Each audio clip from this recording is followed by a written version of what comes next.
98 পৃষ্ঠা। ଜାତିଭେଦର ସୁଯୋଗ ନେଇ ଦେଶରେ ବିଦେଶୀ ମାନଙ୍କର ପ୍ରବେଶ। ଜୟ ଜୟ ଜଗନ୍ନାଥ, ଜୟ ଜୟ ଜଗନ୍ନାଥ। ହେବି ବୁଧ ଜନ ମାନେ ରବି ସୁତ ଦ୍ୱାରେ, ଶ୍ରବଣ କରନ୍ତୁ ମୁକ୍ତି ଲଭିବ ଚିରେ। ମନୁଷ୍ୟ ମାତ୍ରକେ ସର୍ବେ ଈଶ୍ୱର ସନ୍ତାନ, ସକଳ ହୃଦୟରେ ବସିଛନ୍ତି ଭଗବାନ।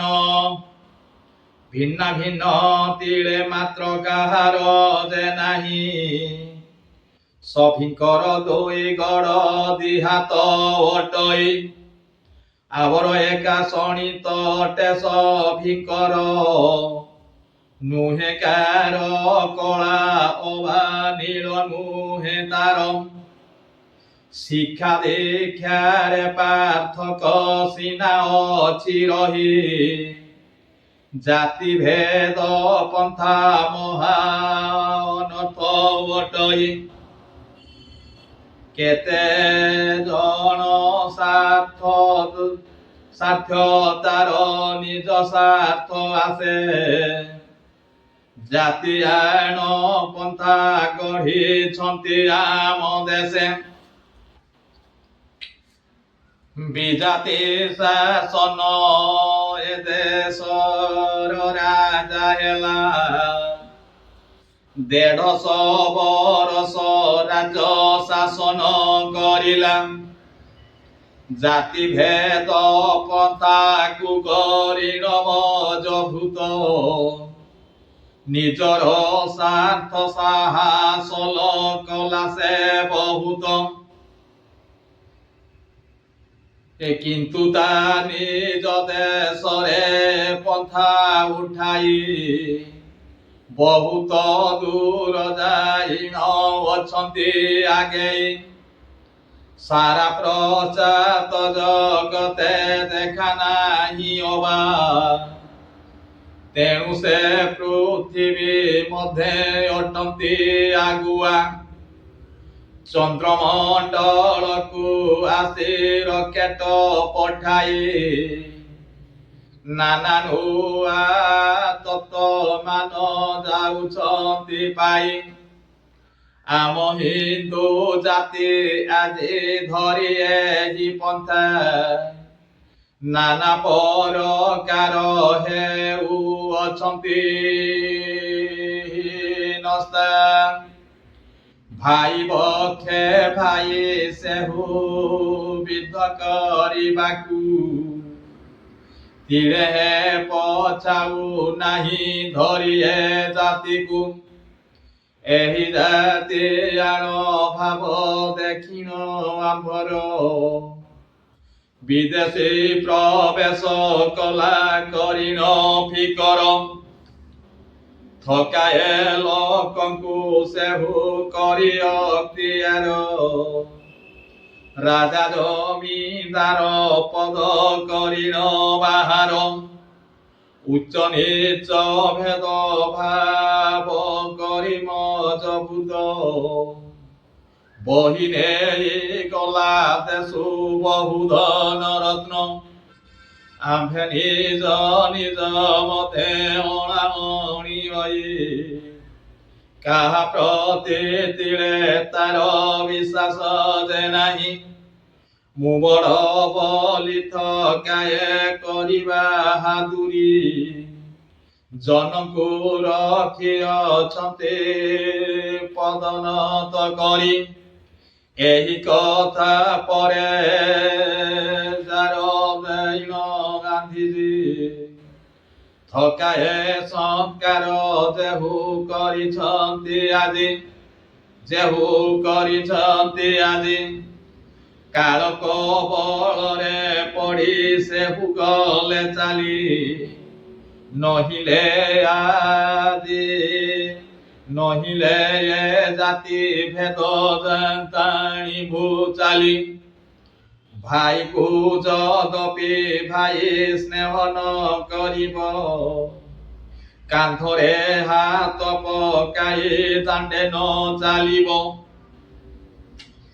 ଏକ ପରିବାର ପରି ସର୍ବେ ନ ଚଳିବେ, ଏକାଠି ଅଣ୍ଟା ଭିଡ଼ି ନ କାଜେ ନ ଲାଗିବେ, ତାହେଲେ ଅପାର କ୍ଷତି ହୋଇବ ଜାତିର। ବିଧର୍ମୀ ଆସି କ୍ଷମତା କରିବେ ଜାଇର, ଯାହାକୁ ଦଳିତ ଆଉ ଲାଞ୍ଛିତ କରିନ, ଛାଡ଼ିଥିବ ତାଙ୍କ ସଙ୍ଗେ ହାତ ଛାଡ଼ିଥିବ ତାଙ୍କ ଅଙ୍ଗେ ହାତ ମିଶାଇଣ। ସଫଳ ବଲାଉଣ ଥିବା ଜାତିଙ୍କ ଉପରେ ଅତ୍ୟାଚାର କରି ଖଟାଇବେ ପାଦରେ। ଏହି ସୁଯୋଗ ଭଣ୍ଡିଣ କରା ସରକାର, ସୁନାର ଭାରତ କରିଦେଲା ଛାରଖାର। କୋହିନୂରେ ମଣି ପରି ଅମୂଲ ରତନ, ନେଲି ତାହା ଦେଶେ ପୁଣି ହେଲା ମହାଜନ। ଯେବେ ଆଗୁ ଭେଦ ଭାବ ଆମର ନଥାନ୍ତା, ସମସ୍ତ ଜାତି ଗୋଟିଏ ହୋଇ ରହିଥାନ୍ତା। କେଭେ ସେମାନେ ଏ ଦେଶେ ପଶିବା ପାଇଁକି ସାହସ କରି ନଥାନ୍ତେ ଲଗାଇ ବେଳିକି। ଆଜି ସେହି କଥା ଗୋଟି ମନେ ପଡ଼ିବାରୁ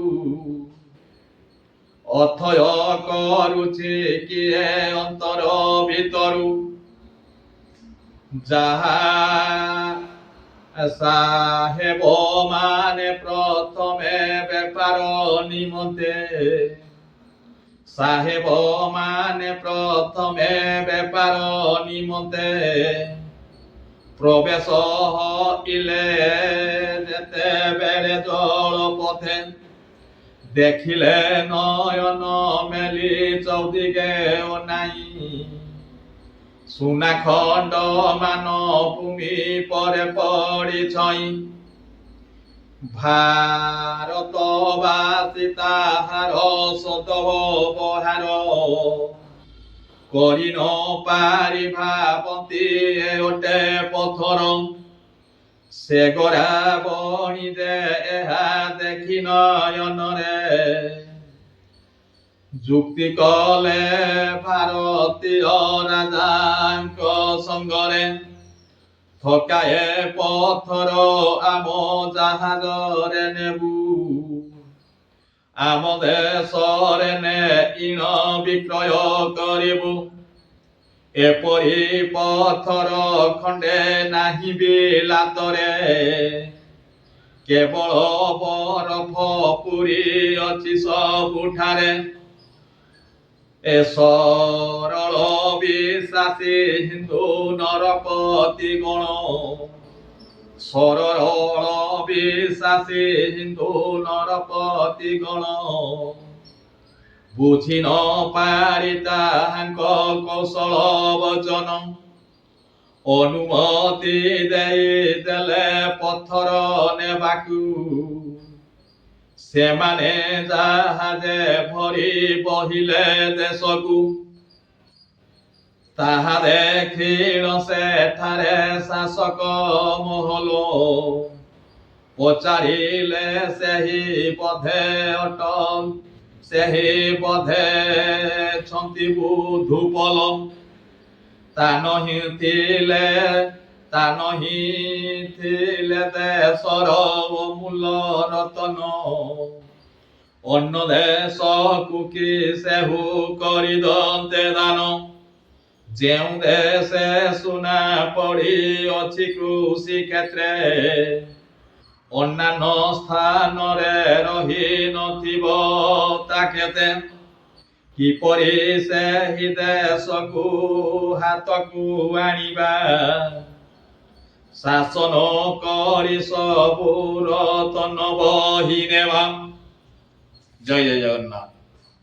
ଏପରି ମନେ ବିଚାର କରି ସେ ଶାସକ ଡକାଇ ସକଳ ଯଜ୍ଞ ସ୍ୱରାଷ୍ଟ୍ର ନାୟକ ସଭା କରି ସେମାନଙ୍କୁ ସମସ୍ତ ବୁଝାଇ ପଠାଇଲେ ଉପଯୁକ୍ତ ଲୋକ ବାଛି ସେହି ବନ୍ଧୁକ କମାଣ ସହ ଅସ୍ତ୍ର ଶସ୍ତ୍ର ମାନ ଜାହାଜରେ ଭରି ଭାଙ୍ଗେ ନେଇ ବହୁସନ ଭାରତ ବର୍ଷକୁ ସେହୁ ଦେଲେ ପଠାଇ ସେମାନେ ଜଳ ପଥରେ ବହୁ କଷ୍ଟ ସହି ଭାରତ ଭୂମିରେ ଯହୁ କଲେ ପଦାର୍ପଣ ତାହାଙ୍କ ଆନନ୍ଦ କହି ନ ହୁଏ ମୁଖେଣ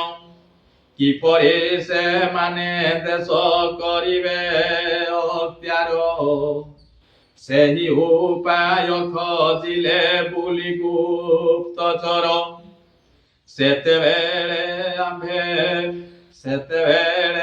ଆମ ଦେଶ ଛୋଟ ଛୋଟ ହୋଇ ଅନେକ ରାଜା ଶାସନ କରୁଥିଲେ ମହି ହିନ୍ଦୁ ଆଉ ମୁସଲମାନ ଦୁହିଁଙ୍କ ମଧ୍ୟରେ ବିବାଦ ଲାଗିନଥିଲା ବହୁ ସମୟରେ ଆଫଗାନିସ୍ତାନ ଆଉ କାବୁଲ ଦେଶରୁ ଆମର ପୁଣି ଆରବ ଜଗତ ମଧ୍ୟରୁ ହିନ୍ଦୁ ବିଧର୍ମୀ ଯବନ ଏ ଦେଶକୁ ଆସି ଆପଣାର ବାହୁବଳେ ଭାରତକୁ ଗ୍ରାସୀ ନିଜର ପ୍ରଭାବ ମାନ କରିନ ବିସ୍ତାର ଆପଣା ଜାତିକୁ ସେହୁ କରିନ ଆଦର ନବାବ ପଣରେ ତାକୁ ସ୍ଥାନେ ସ୍ଥାନେ ରଖି ହିନ୍ଦୁଙ୍କ ଶାସନ କରୁଥିଲେ ମନମୁଖୀ ତାଙ୍କରି ଅମଳେ ବହୁ ପୁରାତନ କୀର୍ତ୍ତି ନାଶ ହେଇଅଛି ଦେଖି ହୃଦ ହୁଏ ମନ୍ଥି ସୋମନାଥ ମନ୍ଦିରରେ ଧନ ଥିଲା ରହି ସୋମନାଥ ମନ୍ଦିରରେ ଧନ ଥିଲା ରହି ପୃଥିବୀରେ ଏତେ ଧନ ନଥିଲା କାହିଁ ତାହାକୁ ସେ ମୁସଲମାନ ନେଇ ବଳାତ୍କାର ମନ୍ଦିର ଦେବତା କରିଦେଲେ ଛାରଖାର ଏହି ପ୍ରକାରେ ବହୁ ଦୃଷ୍ଟାନ୍ତ ରହିଛି ଅନେକ ହିନ୍ଦୁ ଯୁବତୀ ମହତ ଯାଇଛି ଏହି କାରଣରୁ ହିନ୍ଦୁ ମୁସଲମାନଙ୍କର ସବୁବେଳେ ହିନ୍ଦୁ ମୁସଲମାନଙ୍କର ସବୁବେଳେ ଦଗ୍ଧ ରହିଥାଏ ଅନ୍ତରର ପୁଣି ସେହି ସମୟରେ କାବୁଲ ପଠାଣ ମହମ୍ମଦ ଘରି ଆଉ ରଙ୍ଗବେ ଦେବଦାନ ଇସଲାମ ଧର୍ମ ପ୍ରଚାର କରିବା ନିମନ୍ତେ ହିନ୍ଦୁ ମାନଙ୍କର ଭେଦ ଦେଖି ନେତ୍ରେ ସୁଯୋଗ ଭଣ୍ଡିଣ ବହୁତ ଛୋଟ ଜାତିକୁ ଡକାଇ କଲମା ପାଣି ପିଆଇ ତାହାଙ୍କୁ ମୁସଲମାନ କରି ଦେଇ ଅଛନ୍ତି ସେମାନେ ଆଜି ତାହା ଦେଖା ଯାଉଅଛି ବହୁ ସ୍ଥାନେ ଏହି ଜାତି ଭେଦ ପ୍ରଥା ଯେ ଦିନୁ ହୋଇଛି ଏ ହିନ୍ଦୁ ଜାତିର ବହୁ କ୍ଷତି ହୋଇଅଛି ଗୋରା ବଣିଜ ଯେବେଳେ ଆସି ପହଞ୍ଚିଲେ ଏହି ଜାତି ଭେଦ ଗୋटे ନୟନେ ଦେଖିଲେ ତାପରେ ହିନ୍ଦୁ ପଠାଣ ଦୁହିଁଙ୍କ ମଧ୍ୟରେ ବିବାଦ ଲାଗିଛି ବୋଲି ଶୁଣିଲେ କର୍ଣ୍ଣରେ, ତେଣୁ ସେ କୌଶଳ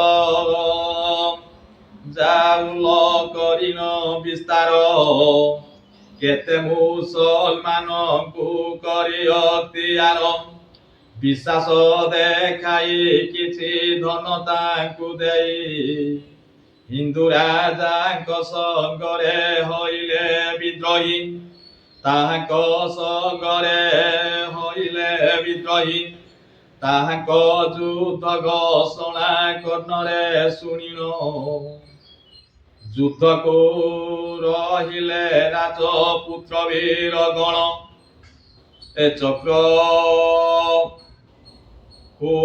ହୁଙ୍କାରରେ ସେହୁ କରିନ ନିଦାନ, ଗୋରା ସୈନ୍ୟମାନଙ୍କୁ କରିଲେ ସ୍ତବନ, ଅନେକ ବାର ତାହାଙ୍କୁ କରିନ ପରାସ୍ତ, ତାହାଙ୍କ ରକ୍ତରେ ମାଟି କରିଲେ ରଞ୍ଜିତ, ୟା ଦେଖି ମନରେ ସେହୁ ମହାଭୟ ପାଇ, ବସିଲେ ନିଶବ୍ଦ ହୋଇ ମୁଣ୍ଡେ ହାତ ଦେଇ, କିପରି ଯୁଦ୍ଧରେ ଜୟ କରିବେ ଭାବିଣ, କୌଶଳ ପ୍ରୟୋଗ କଲେ ଚୋରକୁ ଚାରକୁ ପେଶିଣ, ରାତ୍ରରେ ଗୁପ୍ତଚର ମାନେ ସତର୍କରେ ଯାଇ ଦେଖିଲେ ଯେ ହିନ୍ଦୁ ସୈନ୍ୟଙ୍କ ଭିତରେ, ଖାଇବା ପାଇଁ କି ସର୍ବେ ରାନ୍ଧୁଛନ୍ତି ଖାଦ୍ୟ, 5-7 ଜଣ କରି ହୋଇ ସଙ୍ଗବଦ୍ଧ, ହଜାର ହଜାର ଚୁଲ୍ହା ଛାଉଣିରେ ଜଳେ, ନ ଛୁଅନ୍ତି କାହା ଖାଦ୍ୟ କେହି ସେତେବେଳେ, ଏମନ୍ତ ଦେଖିଲେ ଯହୁଁ ଗୋରା ଗୁପ୍ତଚର, ପଚାରି ବୁଝିଲେ କିମ୍ବା ହୁଏ ପ୍ରକାର, ସଇନେ ବଇଲେ ସବୁ ଭିନ୍ନ ଭିନ୍ନ ଜାତି, ତେଣୁ ଯେ ଯାହା ହାତରେ ରାନ୍ଧଣ କରନ୍ତି, ରାନ୍ଧିଣ ଖାନ୍ତି। ଜୟ ମା, ଜୟ ଜଗନ୍ନାଥ, ଜୟ ମା ଅମ୍ବେ। 36 ପ୍ରକାର ଜାତି ସୈନ୍ୟ ବଳରେ, 36 ପ୍ରକାର ଜାତି ସୈନ୍ୟ ବଳରେ, ରହିଅଛନ୍ତି ଯେ ଭିନ୍ନ ଭିନ୍ନ ପ୍ରକାରେ, ଗୋରାଏ ବଇଲେ କଲେ ଏକତ୍ର ଭୋଜନ, କି କ୍ଷତି ହେବ ତୁମ୍ଭର କୁକହୁଛ ଏସନ, ଏମାନେ କହିଲେ ତାହା ପଠାଣ ଜାତି, ଏ ପବିତ୍ର ହିନ୍ଦୁ ତାହା କରିବେ କେମିତି, ଏତିକି ଖାତର ଯହୁଁ ନେଲେ ଗୁପ୍ତଚର, ମୁଣ୍ଡେ ମାଠ ହୋଇ ଗଲା ମନ ତାହାଙ୍କର, ଭାବିଲେ ନିଶ୍ଚୟ ଆମ୍ଭେ ଯୁଦ୍ଧରେ ଜିତିବା, ଏ ହିନ୍ଦୁ ମାନଙ୍କୁ ଆଗ ଅଲଗା କରିବା, ଏହି ପ୍ରକାରେ ସେହୁ କରିନ ବିଚାର, ପ୍ରୟୋଗ କରିଲେ କୂଟ ବୁଦ୍ଧି ତାହାଙ୍କର, କେତେକ ଜାତିକୁ ଆଉ କରି କରାୟତ, ରାଜା ଜମିଦାର ପଦେ କରି ଅଭିଷିକ୍ତ, ଧନ ଦରତନ ଥକାଏ ତାଙ୍କୁ ଲାଞ୍ଚ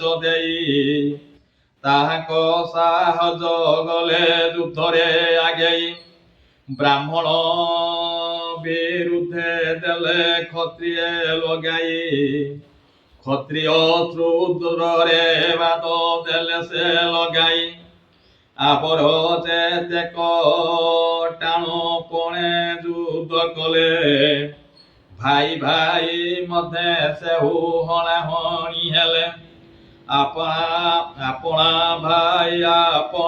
ଭାଇକୁ ନ ଚିହ୍ନି, ଧନ ଲୋଭେ ଜାଳି ଦେଲେ ଭାଇ করে অগ্নি। ଆଜି ଅନେକ କ୍ଷେତ୍ରରେ চিহ্ন তার ଅଛି নিমক হারামি বলি নাম লেখা ଅଛି ଥକେ ଜମିଦାର ହୋଇ ବସି ରହିଥିଲେ ଆଉ କେତେ ଛୋଟ ଛୋଟ ରାଜା ସାଜିଥିଲେ ତାହା ସବୁ ଲଢ଼ି ଲଢ଼ି ଗାନ୍ଧୀଜୀ ଆମ୍ଭର ଉଠାଇଲେ ସେ ଉଠାଇଲେ ସେ ଗରାକୁ କରିଲେ ବାହାର ଏହି ଭେଦ ଭାବ ଯେବେ ଦେଖି ଆମ୍ଭ ଜାତି ଭବିଷ୍ୟତେ କେତେ କେତେ କଷ୍ଟ ସହିଛନ୍ତି ଶୁଣେ ଯେଉଁ ପୁରାଣକୁ ପୂଜା କରୁଥାଏ ସନ୍ଧ୍ୟା ସକାଳରେ ନେଇ ମୁଣ୍ଡେ ମାରୁଥାଏ ଯେଉଁ ବ୍ରାହ୍ମଣ ବୋଲନ୍ତି ସର୍ବପରେ ସାର ସେହି ଆଗ ଦିଅନ୍ତି ସେ ପୁରାଣ ନଜର ତାଙ୍କରି ମଧ୍ୟରୁ କେତେ କେତେ ବିଜ୍ଞ ବ୍ୟକ୍ତି ନାନାଦି ପୁରାଣ ଶାସ୍ତ୍ର ମତେ ଲେଖିଛନ୍ତି ସେହି ପୁରାଣରେ ଯାହା ଅଛି ଲେଖା ହୋଇ ତାର ପ୍ରତିକ୍ରମ ପୁଣି ଦେଉଛି କି ପାଇଁ ନୃସିଂହ ପୁରାଣେ ଅଛି ବିଷ୍ଣୁ ଯେତେବେଳେ ପ୍ରଳୟ ଅନ୍ତରେ ସୃଷ୍ଟି କରିଲେ ତତ୍କାଳେ ସେବେଳେ ଗୋଟିଏ ମାତ୍ର କବର୍ତ୍ତୀ ନଥିଲା ସେବେଳେ ଗୋଟିଏ ମାତ୍ର ଭକ୍ତି ନଥିଲା କେବଳ ସାରା ବ୍ରହ୍ମାଣ୍ଡେ ଜଳ ପୂରିଥିଲା ସେ ଜଳ ନାଦିନାଥ ପ୍ରଭୁ ନିରାକାର ଯବଙ୍ଗୁଡ଼ି ପ୍ରମାଣେ ହରିଣ ବାଙ୍ଗର ଅନନ୍ତ ଶୟନ ପରେ କଳ୍ପ ବଟରେ ଶୋଇଥିଲେ ଲକ୍ଷ୍ମୀ ଥିଲେ ତାହାଙ୍କ ପାଶରେ ସୃଷ୍ଟି କରିବାକୁ ପ୍ରଭୁ ମନରେ ପାଞ୍ଚିଣ ଆଦିଙ୍କୁ ଆଦରେ ଅଙ୍କୁ କଲେ ଉତ୍ତପନ ତାହାକୁ କହିଲେ ତୁମ୍ଭେ ନୂଆ ସୃଷ୍ଟି କର ଏହା କହି ଦୁଇ ଅସୁର କଲେ ବାହାର ତାହାକୁ କହିଲେ ତୁମ୍ଭେ ନୂଆ ସୃଷ୍ଟି କର ଏହା କହି ଦୁଇ ଅସୁର କଲେ ବାହାର ମଧୁ ଆଉ କୈଟଭ ତାଙ୍କ ନାମ ଦେଇ ମହାପ୍ରଳୟ ଜଳକୁ ଠେଲି ଦେଲେ ସାଇଁ ସେ ଦୁଇ ଦତ୍ତକୁ ଏଡ଼େ ପ୍ରଳୟର ବାରି ମୋଟେ ଆଣ୍ଠୁ ଆଣି ହେଲା ଚୂଣ ହେତୁ କରି ତାପରେ ସେମାନେ ଚଉଦିଗେ ଅନାଇଲେ ସର୍ବପ୍ରଥମେ ନେତ୍ରରେ ଆମ୍ଭକୁ ଦେଖିଲେ ତାହାଙ୍କ ରୂପରେ ବାଇ ହୋଇ ଦୁଇ ଦତ୍ତ ଧାଇଁଲେ ରମଣ କରିବାକୁ ଦେବୀ ସାତ ୟା ଦେଖି କରତା ମନେ ମହାକ୍ରୋଧ କଲେ ସେବେନି ଦତ୍ତକୁ ପ୍ରାଣେ ବିନାଶ କରିଲେ ପ୍ରଳୟ ଜଳ ମଧ୍ୟରେ ଦିଅନ୍ତେ ପକାଇ ମେଦି ଏ ଚୌଦିକେ ଘଟି ବସୁଧା ପଲାଇଲା ସେହି ମଧୁଦତ୍ତ ପୃଷ୍ଠେ ବସି ଅଛି ବୋଲି ଦେଶ মেদিনী তাହାର ନାମ ଦେଲେ ପିତବାସ। ଆଦିଙ୍କୁ ଆଦେଶ ଦେଲେ ବିଳମ୍ବ ନ କରି। ଏହାଙ୍କ ପୃଷ୍ଠେ ଜୀବକୁ କର ଯେ ତିଆରି। ଶୁଣିଲ ଆଦି ମନରେ ମହାଭୟ କଲେ। ପୁରୁଷ ଅଙ୍ଗ ଲଭିବା ପାଇଁକି ଥିଲେ। ତାହାଙ୍କ ଅନ୍ତର କଥା ଶୁଣି ଜଗନ୍ନାଥ।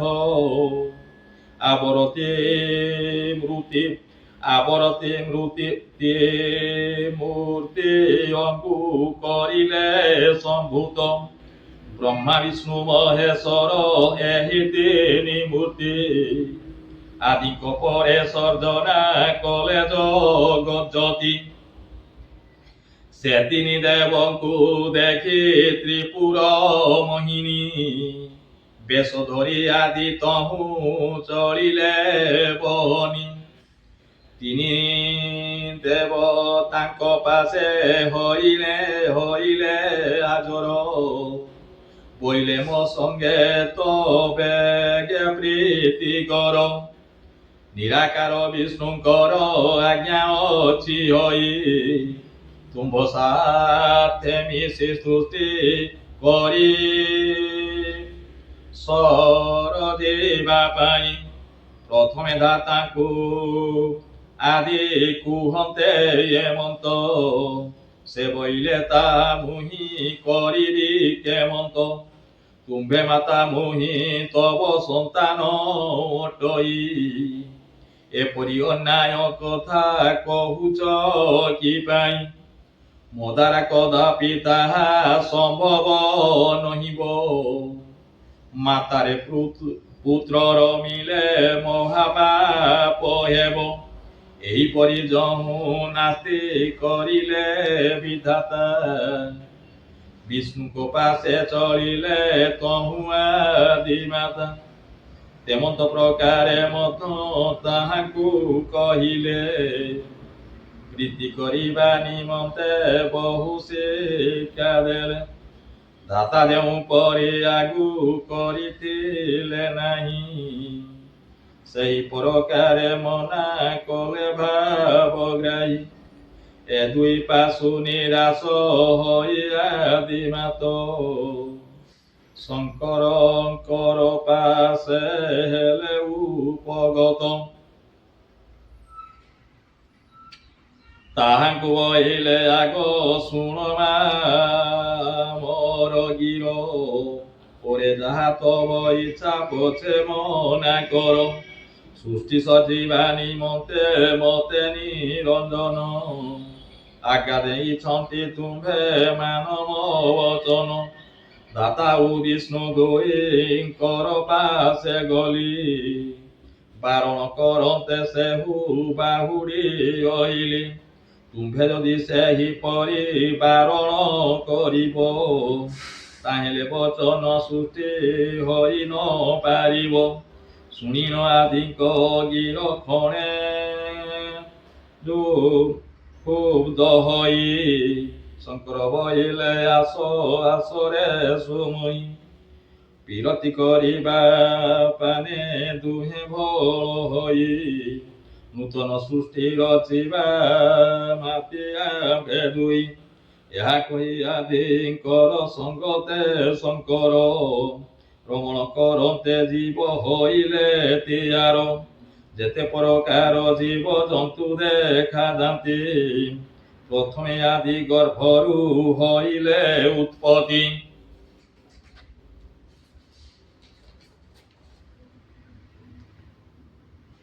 ଶେଷରେ ମାନବ ଜାତି ନିର୍ମାଣ ନିମନ୍ତେ। ବିଚାର କରିନ ଶିବ ଆଦିଙ୍କ ସହିତ। ରମଣ କରନ୍ତେ ଏକ ସନ୍ତାନ ଜନ୍ମିଲା। କଶ୍ୟପରୁ ଶିବ ଲୀନ ତାଙ୍କ ନାମ ହେଲା। ସେହି କଶ୍ୟପଙ୍କ ଠାରୁ ସାରା ସୃଷ୍ଟି ଜାତ। ଭିନ୍ନ ଭିନ୍ନ ପ୍ରକାରେ ହରିଣ ନାମିତ। ଏହି ପ୍ରକାରେ ସୃଷ୍ଟି ତିଆରି ହୋଇଛି। କୁହ କେତେ ପ୍ରକାର ଜାତି ହୋଇଅଛି। ଗୋଟିଏ ପୁତ୍ରରୁ କୋଟି ହଇଲେ ସମ୍ଭୂତ। সকলে ଅଟନ୍ତି ସେହି ଈଶ୍ୱରଙ୍କ ପୁତ୍ର।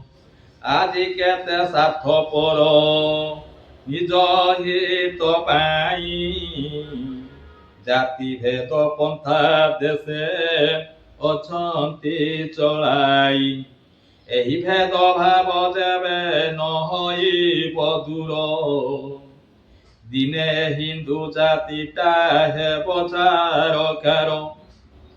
ଇଂରେଜ ପରାଏ ଆଉ ଜଣେ କେହୁ ଯେବେ ଜନମ ଲୋଭିଏ ମଧ୍ୟେ ଆସି ପହଞ୍ଚିବେ।